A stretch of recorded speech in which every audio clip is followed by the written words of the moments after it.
Next, we are going to talk about the continual battle between EV and ICE. And to help me in doing that, I'd like to welcome up to the stage with me Brian Wayne, who is the president of the EV division for Affinitive, and Michelle Blakely, who is the VP OEM Strategy and Development with Affinitive. Let's give them both a round of applause, please. All right, so now that we know where the temperature is in the room, we can kind of know who you make eye contact with and who you don't, right? So first off, thank you both for joining us.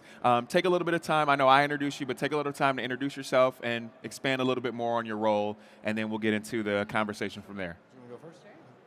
Yes, hi. Thank you so much for having us. My Thanks, pleasure. everyone. So Michelle Blakely, VP of OEM Strategy and Development at Affinitive.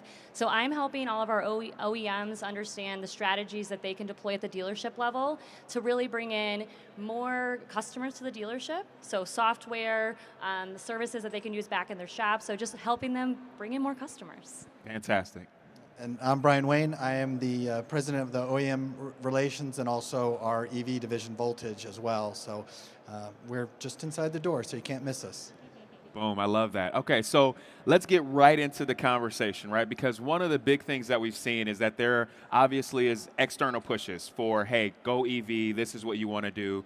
How are we seeing customers evolve with that? What are you guys seeing from what you've seen in the marketplace, or what are you hearing from customers on their journey to making that evolution?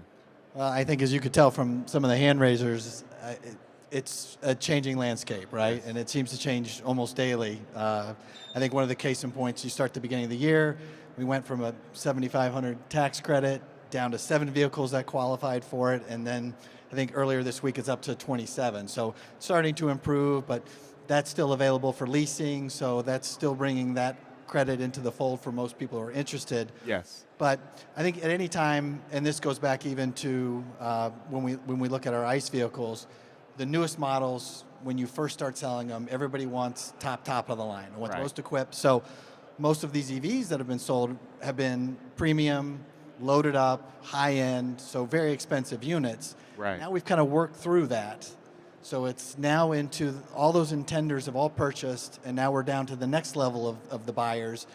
And we just don't have a lot of the lower entry models of like a below $30,000 EVs, which we'll have some more of those coming this year. So I think that's going to bring more of this undecided group into the mix now, because now there's more of an affordable EV that might help kind of oversee some of the issues that they've had with the high cost ones. Absolutely, absolutely. And I think that's an imperative, because you're absolutely correct. One of the things that I think we constantly see is there's a ever-changing demand, right? And there's ever-changing availability. One of the other things that changed this year was the availability of the tax credit to be pushed back to the dealer. Right. And that's a big incentive for those people maybe that weren't there before. Now they say, hey, wait a minute, the IRS has made this change, and that now puts me from I didn't qualify for that, or I didn't want to wait for that, to now maybe this is more appealing to me. So I think that's definitely a big deal as well. For sure. Yeah, and then I think from the ICE side, we've seen a shift in our demographic, right? So the younger generation, our Gen Zs, are starting to purchase vehicles, and they have different wants and needs.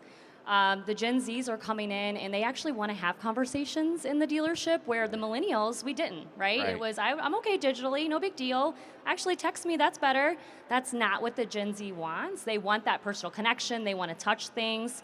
They also have different needs. They want an affordable vehicle. Yeah. Right? They have student loans they're paying for. That's top of mind for them. And so since they're purchasing a little earlier than the millennials, affordability, reliability is really important for them. And then we've also seen the technology enhancements, right? So as Brian said, the EVs came out with tons of technology. And that's starting to bleed over into the wants and needs of the normal ICE customer, because it's like, I want that too, right? Absolutely. Like, that's cool. I really want that. And CES told us AI is taking over, right? It's starting to become the brain of the vehicle. So it's getting really cool, and demographic, technology, that's all we need on the ICE side. Right. Yeah, that's a very good point. So when we talk about the difference between the millennial and the Gen Z and who's buying these vehicles, what differences are you seeing between those buyers and what's happening with not only just the ICE versus the EV buyer, but then also how that generational or that gap makes a difference in how that buyer looks? Sure. Well, the nice part was, I think once we worked through this initial round of folks who were very well informed. They did all their homework. They knew coming in what they were going to get and what they wanted. So much so that most of the OEs didn't even advertise these vehicles, right? They sold them online, Yes. and they sold out their production in a matter of minutes. Right. Now that those are all gone away, everybody's having to make adjustments. Now the retailers out there are having to learn to sell these vehicles, just like they do on the ICE side. How do we educate the customer? What do we need? Is it more of a presence on our dealer website to educate them on the vehicle? Is it about the infrastructure? What is it that we need to do to help draw these buyers into our dealership and look at these specific vehicles for the purchasing? And that's the challenge. Absolutely, and I think you're right because to your point, the vehicles almost had like that ShamWow effect, right? They sold themselves, right? Everybody that came out, the reservation banks open, and everybody was clicking away with their deposit and then waiting, right, and taking delivery. And so we've kind of seen that bubble, and now that we're moving past that bubble, you're starting to see dealers that have inventory on lots now, as opposed to if something came in, it was lot through, out, buy, see you later, and that's no longer the case. You're also starting to see some of these vehicles become available, especially in the EV market, now coming back already into the used car market. And so that does create now a new conversation and need for that education amongst buyers and things of that nature. So I think that's a good point. With that, because of the fact that we're starting to see EVs and vehicles get more on the road, how does that impact our service expectations? Because now we talked about Salesforce needing to have a better and bigger education and broader education to sell the vehicle. What about our service force? How are they dealing with that? Yeah, definitely. And I know you wanted to talk a little bit about sales. Okay. But from the service aspect of it, that is going to be, I think everybody can agree, one of the biggest challenges that our retailers will affect, and certainly the OEs. But I think the biggest thing is really going to come down to education, because this isn't vehicles of old where you could open the hood and see pavement when you opened it. There's a lot of technology. I mean, it's almost a computer on wheels. It's almost a smartphone on wheels. Right. So who do you want working on this vehicle? And it can't really just be anybody. You want the right tools. You want specific training on that vehicle, because just because you know how to work on one engine, it isn't going to be the same when we're talking EVs, because batteries are different, the way that they're set up is different, the technology is different, so you need a truly factory-trained technician. But I think that's an education. We need to make sure that as an owner of whatever vehicle make that is, that your customer base knows, I'm the expert, I have the training, our staff is prepared for this, you want to come back to us when you have any concerns whatsoever. Absolutely, yeah, because it's there's no, at least not yet, there's no electrified backyard mechanics. I foresee it 10 years now, there's going to be Doc. Somebody's going to be, with the whole, everything ready to go to get your DeLorean back on the road. So, go ahead. Yeah, and then I think from the service side, if you think about sales and service, Yes. the customer process hasn't changed a lot, right? How we deliver on it may be, but customers want to feel valued, they want timely communication, they want it to be easy. Yes. And so that's on sales and service side, right? And so if we think about that, when they come in, they just want to understand what's happening. And if Amazon has done anything for every industry, it's that when somebody wants something, they want it right now. And so that is really taking part on our service side. We're starting to see customers who want their pickup and delivery. It's starting to happen a lot more. Mobile delivery. I want my car service, but I don't want to leave my house. Right. I want you to come pick it up and take it back for me. I want you to make it easy. I want to know when it's coming back, where it's at on the trip. I want to understand what the tires look like, and I want to do it at the comfort of my own home. So the service expectations are really, really shifting, and we have to make it easy because it's a $400 billion industry by 2025, according to Cox. And that's because customers are driving more, right? The ICE vehicles were, 12,000 miles 5 years ago? Yes. We're up to 14,000 by the end of last year. Like, the more the people are driving, the more money is coming into the service, and we have to be ready, be transparent, make it easy. And That's true. To tack on to that a little bit, I think she touched on it with the mobile pickup delivery. We've tried that a lot on the ICE side, and because states have very limiting restrictions on hazardous waste, so oil changes in your driveway aren't really that feasible depending on where you are, but that doesn't exist in an EV. So Yes. You can do that. So as these EV come, I think that's going to change. They might not be regular visitors to your service department, but that doesn't mean you can't still be their customer. You just have to go to them to do that service business. And a lot of it we see also happens in the communication aspect of it. We worked really hard to develop a plan for that, because you still have retailers out there that will send an EV customer, you're due for your oil change at Yes. 5,000 miles. And there's nothing more upsetting to an EV customer to get that in their mailbox or in their email to say, wait a second. Yeah. Do you even know what I'm driving? You know, Yeah. are you my retailer? So that's the issues that you've really got to make sure that you're on top of and work through if you want to keep that customer for the long term. Yeah, you don't want yourself to look like a dipstick, so it's a big deal. Nice use. You see what I did there? You like that? I like that. I'm a dad. They just come easy at this point. But let's talk a little bit more about specifically when someone's making that decision, right? Because I think one of the things that you mentioned is that people want it to be easy. They want to have the information, but overall, buyers haven't really changed, right? So from a dealer perspective, what are some things that I need to be aware of? We talked about sales and service, but what are some other things that I can start preparing for when having that conversation? And maybe someone that does come in and kind of like our audience, there's a broad split. They don't know if they can do ICE or EV or BEV, you know, like they don't know. They don't know what the different options are. How can I better equip them and be prepared myself as a dealer? I think you just have to sit back and think about what is it that I needed to know? What did you learn about the vehicle before you decided to go sell it? Right? The model came out, what was the first thing that you walked in and did the walk around? Right? And was like, oh, that's really cool, that's new.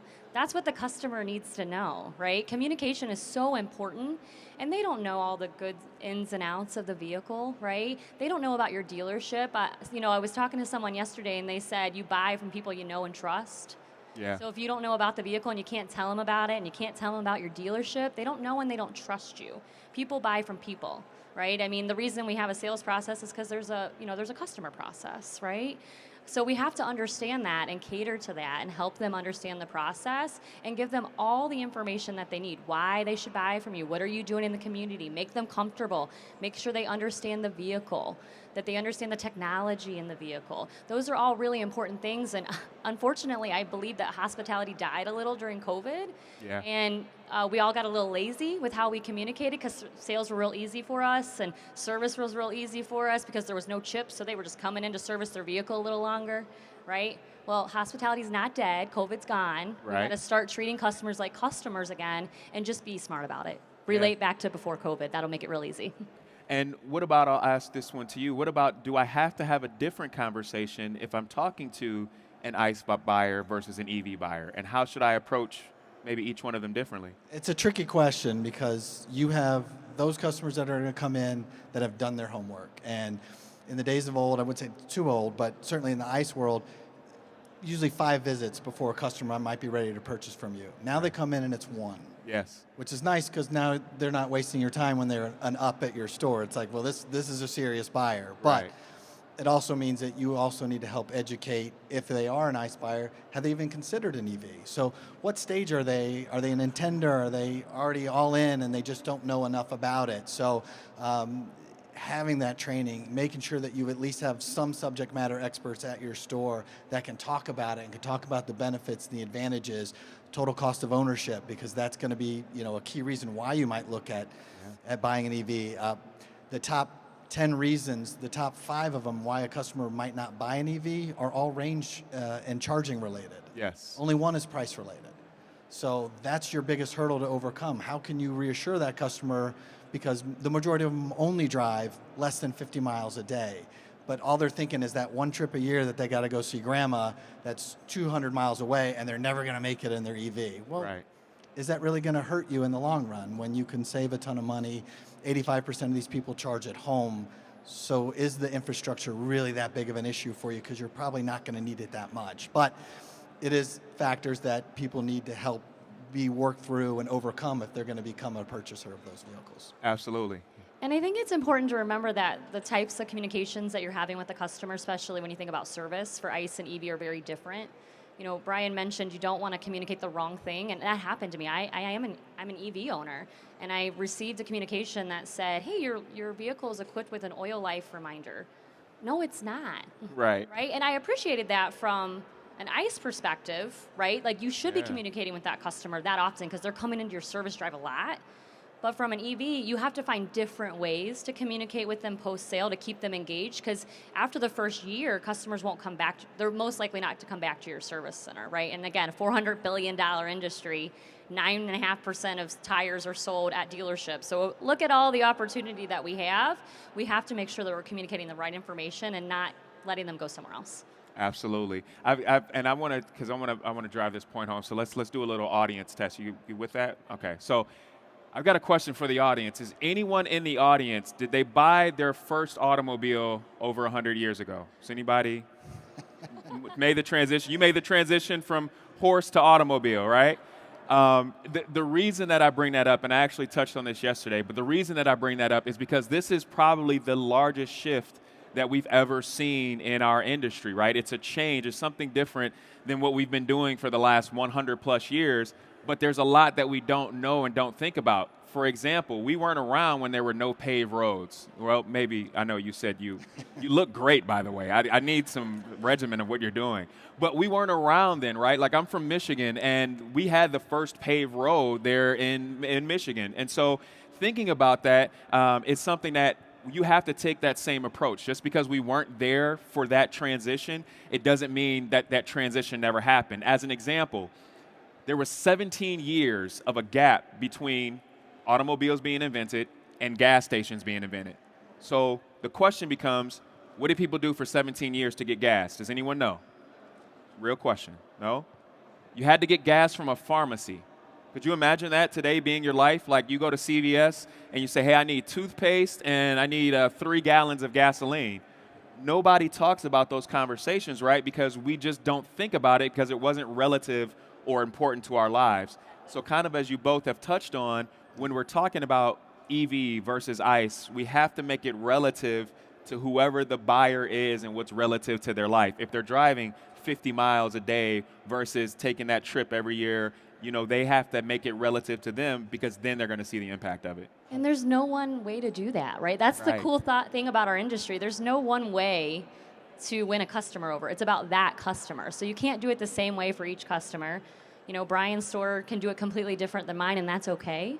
And that's the cool thing about it. There's no one way. Just do what's right for the customer. Do what's right for what they need. Right. I didn't even know I had a dealership. Me either. But, I made it up. Surprise. I wish. Right. If it were only that easy, right? So what do we anticipate, or now looking forward to 2024? Because you mentioned there has been a big shift. We've seen, like, even here on the stage, we heard from Henrik Fisker yesterday, and he talked about their moving and their EV strategy and what they're releasing. And so there is a big push. There's more fish in the pond now. What are we looking forward to, or what are you anticipating that we will see in 2024 when it comes to more EVs and things of that nature? Yeah, I mean, that's the beauty of the automotive industry, is it's something different every day, right? Yes. And I think it's one of the things that drew me to it. But, one of the things is obviously infrastructure is a huge point. And, the government wants everybody in EVs, and there's been billions of dollars invested in producing these vehicles, but the infrastructure still hasn't come. But when you look at it a year-over-year basis, the infrastructure grew 20% last year. Yes. Which, if I were to tell you that, that's huge. However, the EV industry, the park grew 50%. Right. So it's just not keeping pace. Yeah. So that's got to change, right? And so that's very important. The other piece, and I kind of talked about a little bit more, is there's a need for more affordability in the EV segment, because most of those people that bought, they've all bought their $100,000 EVs and $70,000 plus, and now it's the people who say, hey, I drive short distances, or I just need a commuter car, but I can't spend that kind of money. It just doesn't make sense. So we'll see more of these 30,000 and under cars coming out this year, and I think that's going to really open up the industry a little bit more, because now you'll have people who now get into EV, get used to that lifestyle, and then they can look up at those aspirational vehicles, the more expensive, the wider options, and so that will open up the industry a lot more. But I think the other piece of it that we've really got to look at, certainly from the EV outlook in 2024, is you'll see that the ICE costs have gone up. Yes. And a lot of what's happening is because you can't really increase the cost of the EV vehicles. So not all the OEs, but a lot of them have pushed the developmental cost into the price of the ICE vehicles. So the MSRPs from year over year have gone up quite a bit, even though they've remained unchanged for EV. So that does help the total cost of ownership for EVs. Absolutely. So that might even drive more buyers into it. So it's that whole, and you and I could have this conversation in 6 months and it will be totally different. Yes. But that's, ideally what we're seeing right now happen. So. Yeah, and I would agree with you. I think one of the things too that we discovered is kind of like you mentioned with the incentives and the price and making it affordable. You do have to find where that fine line is, and I think one of the things also that from like you talked about with the dealers knowing and having education and being able to inform, when you're talking about what's going on, and because you mentioned about being involved in your local community, right?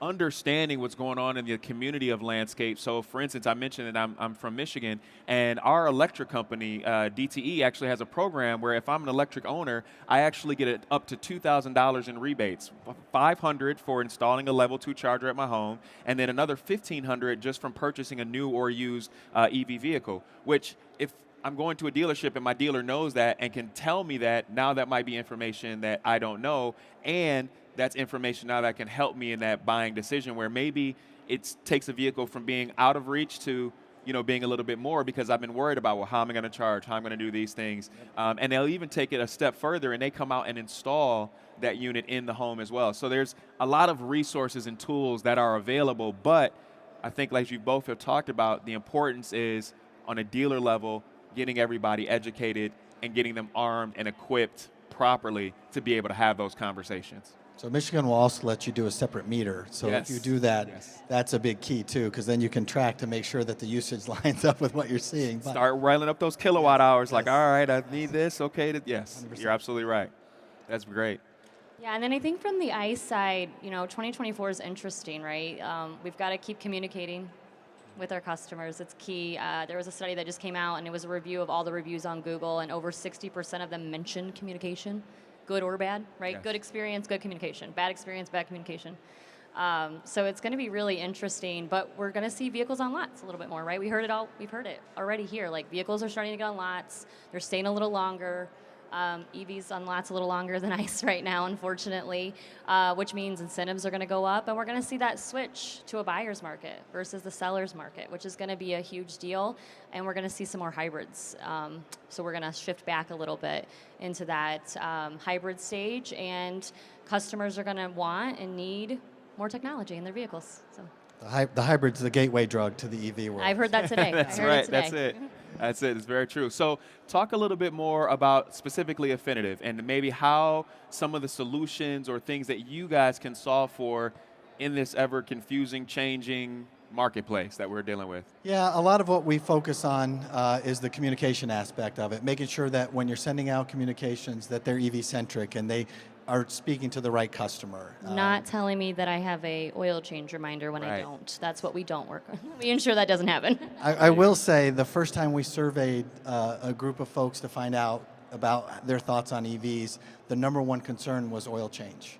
So it just, again, shows you how much of this comes down to an education, because a lot Yes. of them still thought that there was oil in the vehicles. Absolutely. And there is no blinker fluid. That still has not changed in the EV world. But I know. But so we do a lot from the communication, but also the servicing is different, right? So this customer is not coming in every 5,000 miles, and when they do, there are no oil changes. It's once a year, and it's maybe a filter change, it's a tire rotation, maybe an alignment. So making sure that you manage those expectations with the customer, but maybe it's battery health checks, and maybe it's offering subscription services, or if it's just even a maintenance plan for this customer to give them the comfort and peace of mind that I'm going to be in this vehicle for a while. I don't want to worry about the battery. I don't want to worry about any of this stuff later on.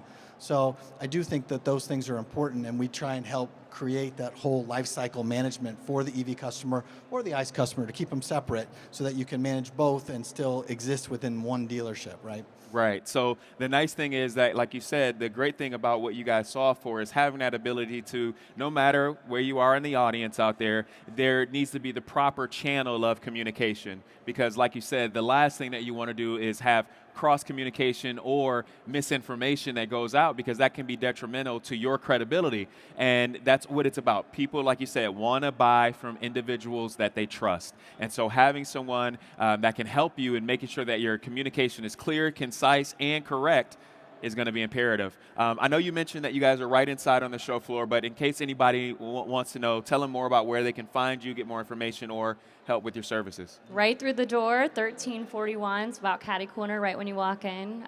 Feel free to stop by. We gotta come get a drink with us. We're happy to chat about EV and ICE. Nice, I like it. All right, wonderful. Well, before we get out of here, any last things that you want to tell the audience before we go? No, I mean, it's both of us really love talking about this stuff, painfully so. We probably will bore you, but if anybody want to continue the conversation, come by. We're happy to chat about it. It's fun, it's exciting, and we're going to see where this thing goes, right? The only thing I would say is communication is key. It's not dead. Hospitality is not dead. Bring it it back alive. That's it. Don't hide behind the keyboard or, have the whole, I look nice up top, but I got sweatpants on the bottom because I've been in Zoom. And we've all done that, right? Oh, 100%. Bring hospitality back. That's it. I love it. Well, thank you both very much. Again, if you want to see them right inside on the show floor, don't miss out. And we thank you both for your time and for being here today. Thank you. Appreciate it. My pleasure. Thank you.